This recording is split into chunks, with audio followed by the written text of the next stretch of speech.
Here is a newer version of Multimedia Box. It just came out. And it has some interesting changes that I'd like to show you in this video.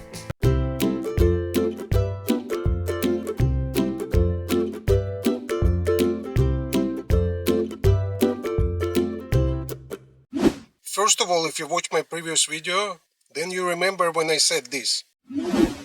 So the first thing I was disappointed, this Multimedia Box runs on Android 7. As you can see, when I tried to connect to this device, Google asked me if I want to connect to Android 7.0, which is really outdated since we're already using Android 11 for a while now. Well, the company behind this Android box has finally heard me. And now it runs on Android 11 operating system, which is a huge improvement. It works smoother, supports more apps, and also has multi-screen capabilities. In addition, if you have iPhone, you can take advantage of the Wireless Apple Carplay, which I haven't tested yet, but I plan to make a separate video. Also, the design of the box has been updated based on my personal suggestions. In Los Angeles, where I live, the summer gets very hot and very dry. So if you close this box in some compartment, it can get very hot very fast. And I was impressed when they actually listened and redesigned the body with these tiny holes supporting the unobstructed airflow for better ventilation.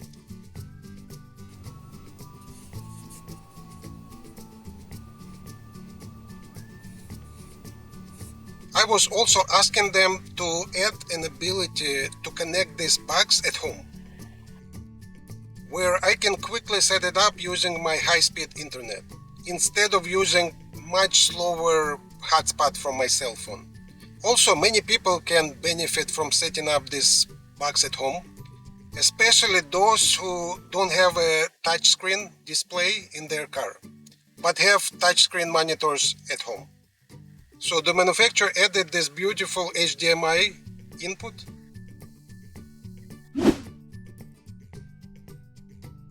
And now you can connect it to any monitor or TV at home which supports HDMI input. So right now, before we test this new box in my car, I'm gonna test it at home first by connecting to my home computer's monitor, so you can see how it works live. Let's do this first and then we'll come back to the car.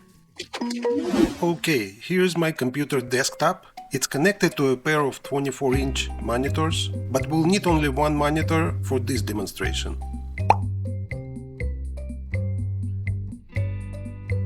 So here's the new Multimedia Android box running on Android 11. Here's a USB cable, which we still need for the power. And here is an HDMI cable, which connects this box to the monitor. And as you can see, here's the new HDMI output, and that's where we'll connect it.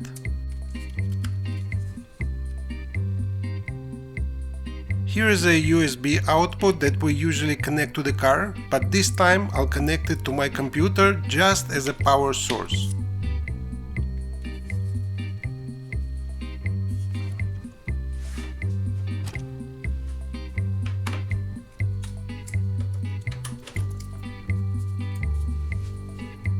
Once you connect this box, the light starts flashing, and when the flashing stops and the light stays steady, this box is already connected. So now let's do a little bit close up. Now I need to change the HDMI input source from my computer to another HDMI input source, the one to which I connected this multimedia box. By the way, it doesn't have to be a computer monitor. You can use any TV or any other display that supports an HDMI input. And bam! Now you can see this box, which is very unusual on such a big 24-inch screen. However, since my monitor is not a touchscreen, the only way I can control it is with this Android remote control. And in order to pair this remote control with the multimedia box, we have to insert this tiny USB antenna which comes with the remote.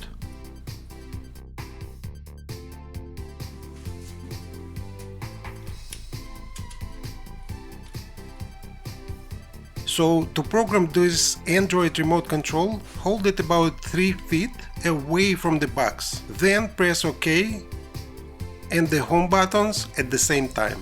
Press both and hold for a few seconds until you can see the mouse pointer on the screen, which means the pairing was successful. One of the benefits of connecting this box at home is you can take advantage of your home's fast internet so that you can download a bunch of stuff very quickly. First, I have to connect this box to my home internet to make it useful. So let's go to the Wi-Fi inside the settings menu and enter your home Wi-Fi password. I can use this remote to type the letters and numbers.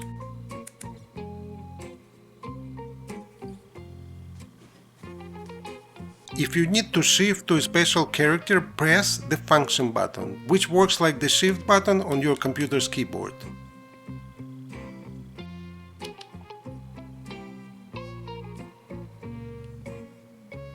Once this line changes to orange, it's connected. So now this box is online, and that's much faster internet than any hotspot inside the car. So I just want to show you that you can go left and right, up and down, and hit OK to select. Or use a pointer on the screen, whatever is easier for you.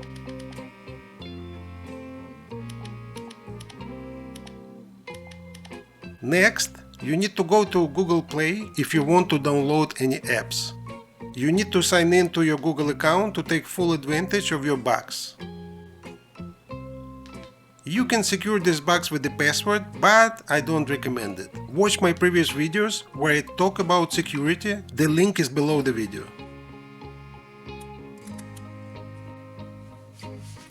So you have to accept the license, but for some reason I cannot click the accept button using the mouse pointer. It just doesn't highlight. So instead of the mouse, I'll just use the tab button to jump from field to field on the form and then hit the OK button. Yep, it works. I tried to download an Android Auto app, but it is still incompatible with this box. It looks like Android Auto works only from the cell phone and not from any other devices. So you can still use Google Maps for your navigation, which is already built inside this box, or you can download the Waze app or something similar. But what I want to test is how long it takes to download any app to this device while it's connected to my home high-speed internet. So let's pick this app just as an example. It's not an app that I recommend, and I don't even think you need it. I just want to try downloading. Just because it's a big 45 megapixel file. I want to test the speed of downloading at home versus downloading inside the car, which we'll do later in this video. And as you can see, this huge file is downloading pretty fast. So this is the main advantage of connecting this box at home. You can download many apps, music, and even videos using your home high-speed internet. That alone will save you so much time. And another benefit is you can do the whole setup very fast if you don't have a touchscreen display in your car, but your home's computer monitor is a touchscreen.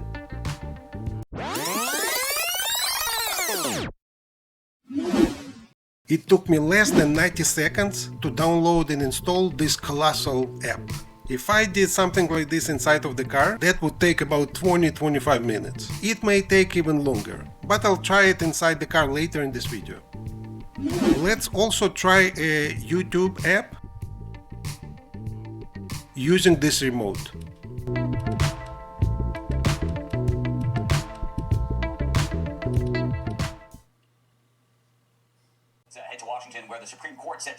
You can play and explore more of what you can do with this multimedia box at home, but right now I will head back to the car.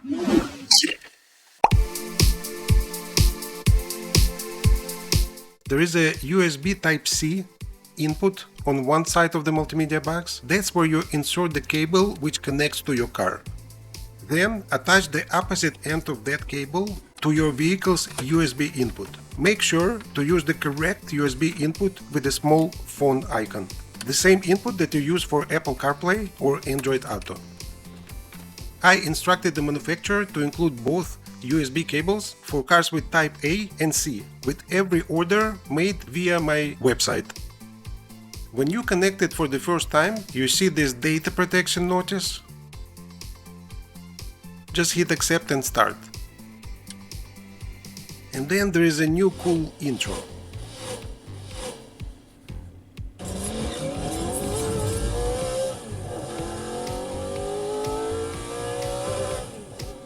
It plays while the box establishes a connection with your car.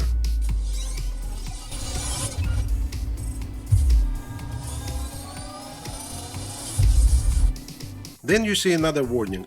Don't watch videos while you drive. Accept it as well. The new screen looks a little different from the previous version. Let's select the home button on the bottom left, and the first step is to go to settings. On the settings menu, the first thing I want to customize is the theme. I'm not too fond of this orange theme, so I'm gonna go with the dark blue. Also, you can change daytime to nighttime as you wish. Great! Next is the most important step of the whole setup. I have to establish the Wi-Fi hotspot, as this Android box won't be very useful without the internet. Go to your cell phone and touch the mobile hotspot icon, or something similar depending on your phone. Then press and hold to set the password. If you watched my previous video, you remember that I already created a 1234567 password and changed my device's name to Samsung. So let's go back to Wi-Fi settings. And now you can see my Samsung device right there. Let's enter the same password, 1234567 and hit OK. You can see this box is obtaining an IP address, and bam, it's connected. So as you can see, that connection changed to the orange color. While we're still in settings, let's change the time zone. And since I'm in Los Angeles, I will select Los Angeles. Would you like to switch? Sure. There are a lot of settings to customize where you can spend some time before starting using this device, but I'll just change one more. I want to make sure to obtain a GPS location. Confirm that it changed to orange, which means the location has been obtained. Notice that I selected the CarBox GPS built inside this box, but you can try a vehicle GPS if that doesn't work. You can open the YouTube app via your vehicle's original voice control button by holding it for about 4 seconds, which will activate the Google Assistant. Open YouTube.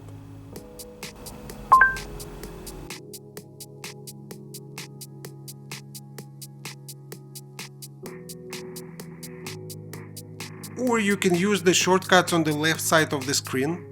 Depending on your hotspot speed, it may take some time to load. As I mentioned in my previous videos, I wouldn't recommend watching videos while driving unless it's a talk show or some kind of podcast which doesn't require you to be looking at the screen all the time.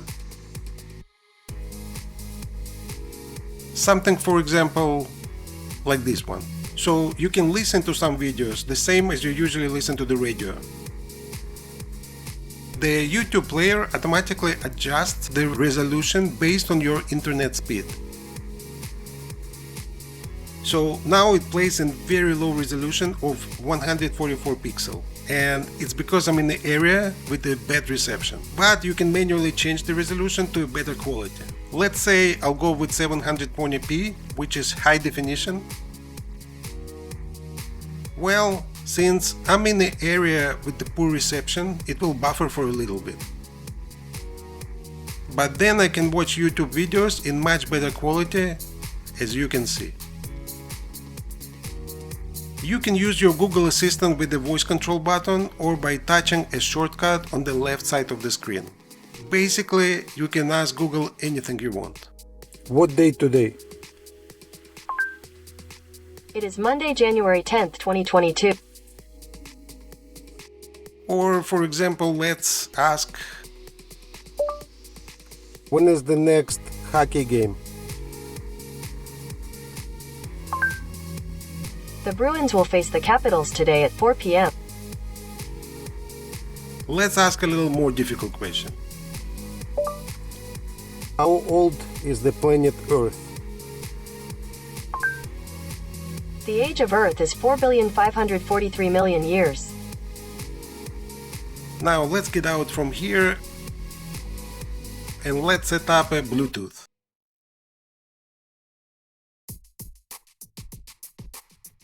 Touch the Bluetooth button on your phone and hold. Then you need to find the name of the box, which is Venus, as you can see right here. And then it says could not connect, so you have to touch and hold. Bluetooth pairing request to Venus. Hit OK and wait for connecting. Now it's important to allow access to contacts. Hit allow, otherwise you're not going to be able to use your contacts.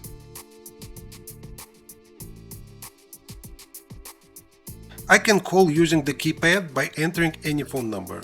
Let's say for example this one that doesn't exist. Interestingly, it uses the dialer of my car. Press 1 or stay on the line. Let's hang up. If I go to the call records, I can see all my recent calls and call them right back.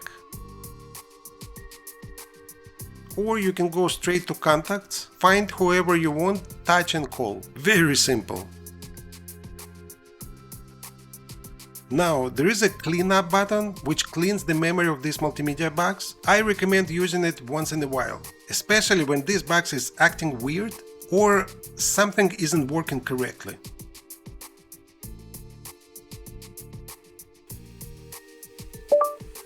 Navigate to Porter Range Starbucks. I found a couple of options. Which would you? So there are a few Starbucks. Let me select one.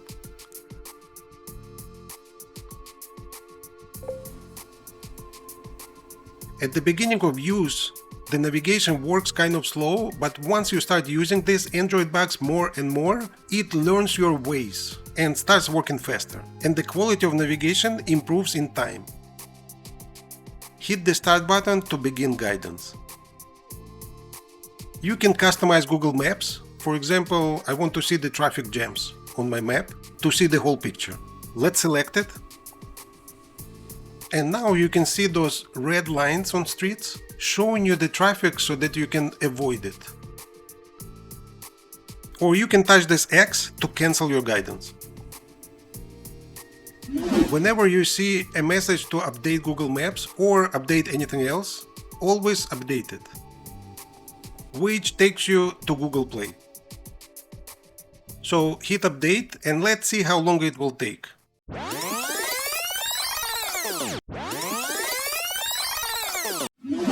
Wow, it took almost 11 minutes to download this update using my vehicle hotspot.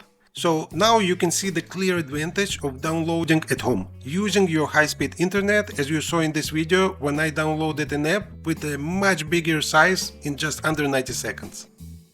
For the initial setup you need to be under an open sky. Sometimes you need to drive a few blocks to establish a handshake with the satellite. Now I can pinpoint myself by hitting this button to get the exact location. And now I can see my position on the map.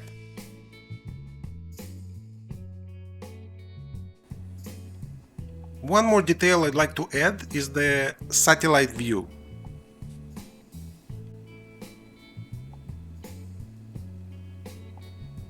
So now I can see everything from a bird's eye view. And let's navigate there. So it shows it's about 6 minutes drive of 1.8 miles distance. Let's hit the blue start button.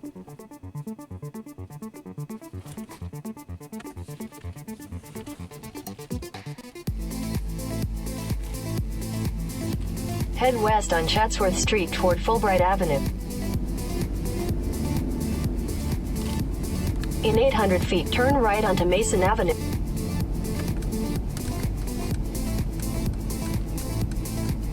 Turn right onto Mason Avenue. And it gives me direction turn by turn with the announcements. Nice!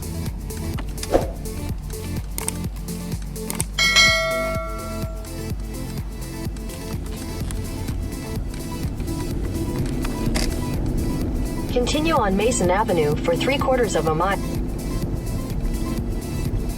Also, I like that it shows the street speed limit sign right on the screen, right next to my actual speed. And you can see I'm driving slightly faster than I should. As you can see, the navigation system brought me right to the front of the Starbucks. It worked perfectly. If you like to listen to your radio while navigating, you can do it. Turn it on and it works perfectly together with this multimedia box. You can listen to your vehicle's original radio while using Google Maps without any problems. And suppose you have the latest MBUX system. In that case, you can display the original Mercedes navigation system on the left side inside the instrument cluster while using this Android box. For example, to play some videos for your passengers on the right side inside the multimedia screen. You can watch my other video on how to set it up, 8 MBUX quick shortcuts. The link is below in the description area. Another new feature that I want to mention is this media folder. It lets you download media files right inside this folder, so you don't have to use any external USB drives. You can download any movies, audio or music files right inside this box, and you can play all those videos without any internet or any additional USB sticks.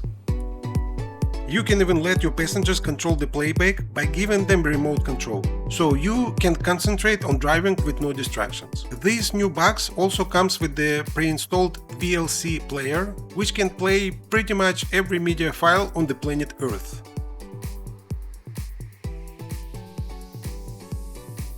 This box is brand new and I still haven't added any media files yet, but you can start loading your video or music library right here.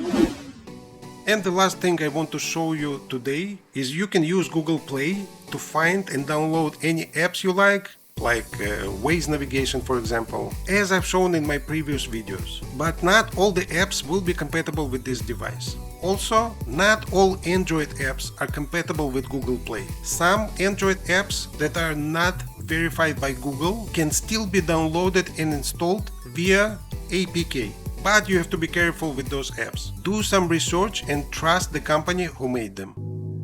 So in this video I just updated on what's new and changed with this multimedia box. But if you'd like to learn more or if you'd like to order one of these boxes for yourself, make sure to watch my previous videos on how to make your car smart on my website at mbzmaster.com/multimedia-video-box. The link is below this video. As a disclosure, I do get a little commission when you order this box via my website to support this channel.